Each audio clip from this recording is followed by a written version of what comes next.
Halo, dua kali Belanda unggul, namun dua kali juga Jepang menyusul dan bangkit.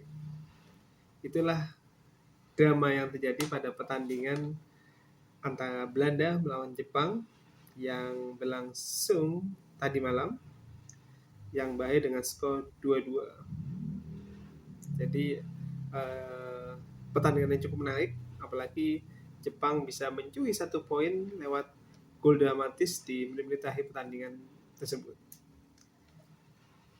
Jadi memang pertandingan antara Belanda dan Jepang ini sangat menarik. Kebetulan kedua tim itu eh, maksudnya negaranya itu Belanda dan Jepang sama-sama pernah menjajah Indonesia, dan menariknya lagi kedua tim tersebut sama-sama memiliki jumlah penggemar yang cukup banyak di Indonesia. Ya kita tahulah kalau misalnya timnas Belanda itu sejak sejak lama itu punya banyak sekali fans ya, mulai dari zamannya Johan Cruyff, lalu lanjut di tahun 80-an di era Theo Belanda yang ada di AC Milan, yaitu Marco van Basten, Ruud Gullit, Van Rijkaard, lalu berlanjut lagi ke era 90-an di mana ada Dennis Bergkamp, ada Patrick Kluivert, lalu ke era tahun 2000-an ada siapa? Ruud van Nistelrooy, lalu ada Bobby van Persie, lalu berlanjut lagi ke era di mana ada Wesley Sneijder dan masih banyak lagi pemain Belanda lainnya. Dan Jepang juga demikian, meskipun mungkin nama-nama pemain Jepang itu mungkin tidak terlalu familiar, tapi sebenarnya banyak sekali masyarakat Indonesia yang menyukai pemain Jepang.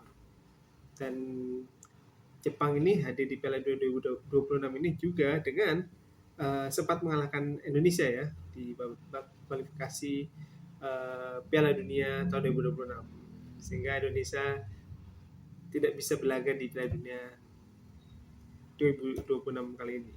Oke, kita akan bahas mengenai pertandingan antara Belanda dan Jepang. Jadi memang seperti saya sudah sampaikan tadi, hasil akhir pertandingan tersebut adalah 22, 22, Belanda 2, Jepang 2. Dan hasil ini membuat persaingan di grup F semakin terbuka ya. Dan Jepang menunjukkan bahwa mereka bukan hanya sekedar penggembira turnamen, tapi tim yang patut diwaspadai, dan permainannya juga tidak tidak kita duga ya pemain Jepang ya.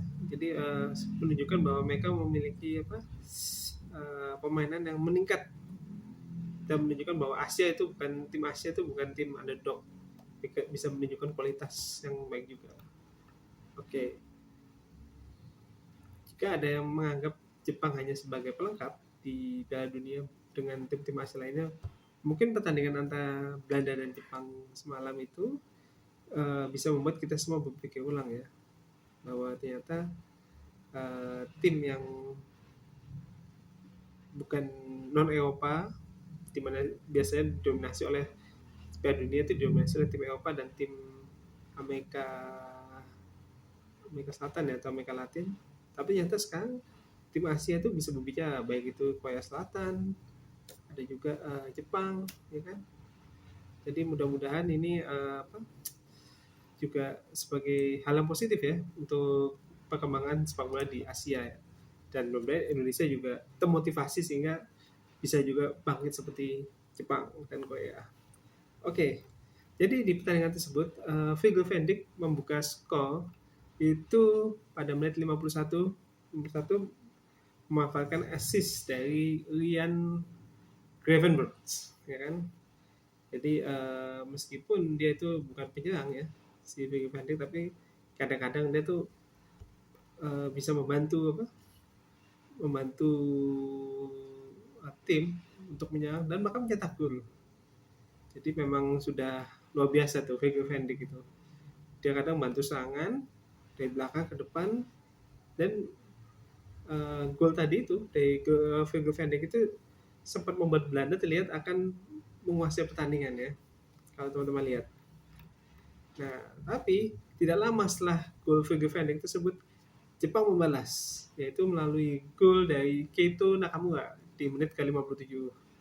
Nah, Jepang sebenarnya tidak butuh waktu lama untuk membalas kebobolannya. Jadi hanya jeda sekitar 6 menit ya. Tadi kan Virgil van Dijk tuh di menit ke-51, sementara kalau Nakamura ini di menit ke-57, ya kan. Dan ini sekaligus membuktikan bahwa mental mereka, bertanding mereka itu sangat kuat. Jadi meskipun mereka tertinggal 1-0, tapi mereka tetap berjuang layaknya Samoa ya. Jadi pantang menyerah. Dan akhirnya mereka berhasil menyamakan kedudukan di menit ke-57.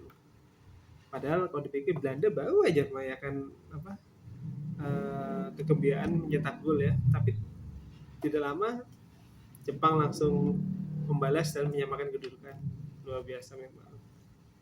Dan tidak berselang lama juga ya, jadi pertandingan kemarin itu bisa dibilang berlangsung ketat ya. Jadi si Belanda cetak gol, gak lama kemudian Jepang membalas. Lalu pada menit ke-64 Belanda kembali memimpin melalui gol dari Crescencio Summerville, memanfaatkan assist dari pemain yang sama, yaitu Ian Gravenberch ya, agak juga saya bacanya, ya kan. Nah, jadi Ian Gravenberch itu memang dalam pertandingan tersebut memberikan 2 assist dalam pertandingan tersebut. Jadi assist pertama untuk si Virgil van Dijk sehingga terjadi gol pertama, dan assist kedua ini untuk Crescencio Summerville ya, itu. Dan dia itu sama pertandingan ini benar-benar menunjukkan kualitasnya sebagai pemain yang menjadi penghubung antara lini tengah dan lini depan timnas Belanda. Tuh. Ibaratnya kalau gol itu ada dalam film, Gravenberch itu adalah sutradaranya. Dia bisa mengatur posisi dan momen yang tepat untuk tercipta gol tersebut. Dan memang itu gol yang sangat baik menurut saya. Nah, namun sayangnya di menit-menit akhir Belanda itu gagal mempertahankan keunggulannya. Jadi mungkin mereka hilang fokus ya mungkin ya, atau mungkin udah pertandingan pertama mungkin masih butuh penyesuaian. Jadi pada menit ke-88 Jepang berhasil menyamakan kedudukan loh melalui gol dari Daichi Kamada di menit ke-88. Nah, gol ini lahir dari tekanan serangan Jepang ke pertahanan Belanda.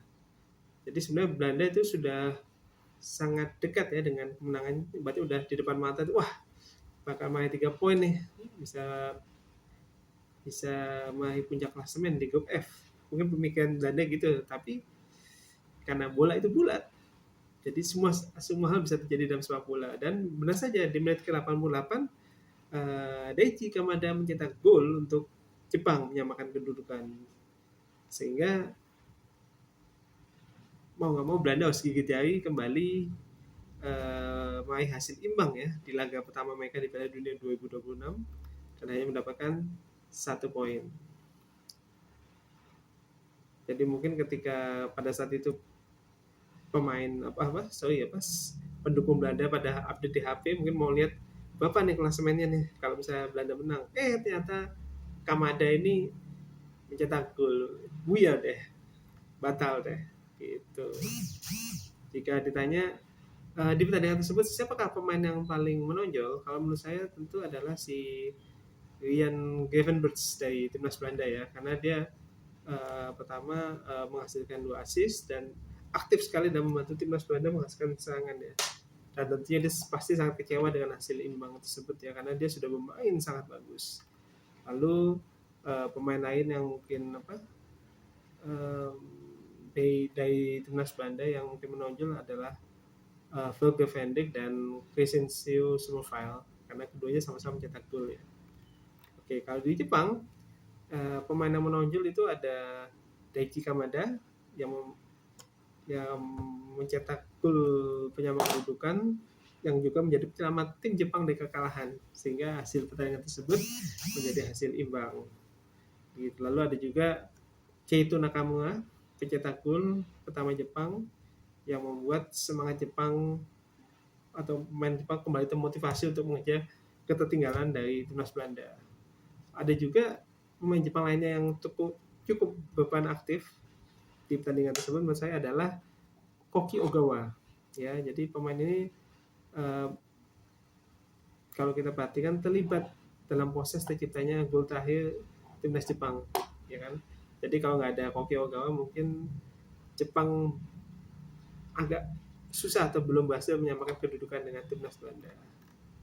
Itu. Nah, kalau yang pemain di pertandingan tersebut yang kena kartu kuning itu ada Mickey van de Ven dari Belanda. Dia menjadi satu-satunya pemain yang mendapatkan kartu ya. Waduh, sayang sekali ya. Padahal kalau bisa sih kalau di pertandingan sepak bola turnamen tuh jangan sampai dapat kartu lah. Kalau dapat satu kartu nanti kalau akan akumulasi, kalau timnya melaju ke babak berikutnya yang lebih tinggi itu kadang jadi beban ya. Tidak hanya beban bagi pemain tapi kadang mempengaruhi keseluruhan permainan tim ya. Kecuali kalau pemain yang dapat hukuman kartu tersebut tuh pemain cadangan ya. Jadi mungkin bisa diganti lagi nanti di pertandingan berikutnya. Tapi kalau pemain inti sampai dapat kartu kuning itu, waduh, sangat disayangkan ya. Gitu. Jadi memang ya kadang kartu kuning itu bukan tanda pemain buruk ya, tapi kadang cuma tanda bahwa pemain itu berusaha untuk menghentikan masalah sebelum menjadi lebih besar. Kata ada yang berkata seperti itu. Gitu. Nah, ya ini adalah poin-poin. Saya akan menyebutkan faktor-faktor kenapa timnas Belanda gagal menang melawan Jepang. Padahal udah tinggal sedikit lagi dapat 3 poin ya. Nih, ini analisa singkat, sederhana dan mudah. Beda dengan analisis Pak Sportcaster ini analisis paling mudah sehingga mudah dipahami juga ya. Tidak ribet juga. Yang pertama menurut saya Belanda kurang efektif mempertahankan keunggulan ya. Jadi mungkin terlalu terbawa euforia gol pertama dan gol kedua itu jadi akhirnya mereka kayak terlena gitu. Terlena sesaat tapi hasilnya kayak imbang mereka. Ya, faktor yang kedua adalah determinasi atau semangat pemain timnas Jepang memang sangat luar biasa. Jadi mereka terus menekan Belanda sampai akhir.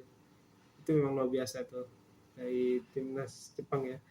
Dan faktor ketiga adalah konsentrasi pemain Jepang itu lebih terjaga di momen-momen krusial. Jadi mereka benar-benar disiplin, fokus meskipun kondisinya pada saat itu mereka tertinggal dari timnas timnas Belanda ya kan. Dan eh, masalah bagi Belanda itu bukan masalah mencetak gol, tapi masalah ada bagaimana mereka bisa menjaga keunggulan skor ketika mereka sudah unggul ya. Jadi kayaknya mereka tuh kurang apa ya, konsentrasinya hilang ya. Sangat disayangkan sekali padahal saya sendiri sih memfavoritkan Belanda di Piala Dunia 2026 ini dengan mungkin Jerman kayaknya. Itu yang favorit saya ya. Gitu. Oke, lalu uh, banyak fans Belanda, pendukung timnas Belanda yang mungkin kecewa karena kehilangan 2 poin yang sudah ada di depan mata ya. Tapi bagi Jepang ini hasil imbang ini tidak hanya sekedar 1 poin tapi mengembalikan kepercayaan diri yang jauh lebih penting artinya. Karena jika mereka terus tampil seperti uh, saat melawan timnas Belanda, bukan tidak mungkin mereka menjadi salah satu tim yang patut diperhitungkan dalam Piala Dunia 2026. Kita tentunya ingat pada tahun 2018 timnas Korea Selatan yang sama-sama berasal dari Asia dan saat itu dipimpin oleh Sintayong itu bisa membuat kebanggaan dengan mengalahkan Jerman. Itu pada saat itu saya ingat dunia itu akan heboh. Wah, tidak menyangka sebuah tim dari Asia bisa mengalahkan raksasa salah satu raksasa sepak bola dunia. Dan kalau Jepang bisa terus tampil konsisten dan bahkan memperbaiki tetap fokus dan disiplin dalam mainannya, bukan tidak mungkin Jepang juga akan membuat kejutan dalam Piala Dunia 2026 ini. Semifinal mungkin tidak tahu, tapi sekali lagi dalam sepak bola semuanya bisa terjadi. Gitu. Nah, sebelum saya tutup, menurut kalian nih, siapa pemain terbaik dalam pertandingan antara Belanda melawan Jepang tadi? Apakah Jan Gravenberch, Virgil van Dijk, Keito Nakama, atau Daichi Kamada? Ya, silakan tulis pendapat kalian di kolom komentar ini. Kolom komentar di bawah ini maksudnya. Terima kasih sudah menyaksikan. Nanti kita akan bertemu lagi di video-video berikutnya. Mudah-mudahan sama Piala Dunia ini saya akan banyak memposting video tentang sepak bola dan juga hal lain menarik lainnya. Terima kasih. Salam sehat dan sukses selalu. Assalamualaikum warahmatullahi wabarakatuh.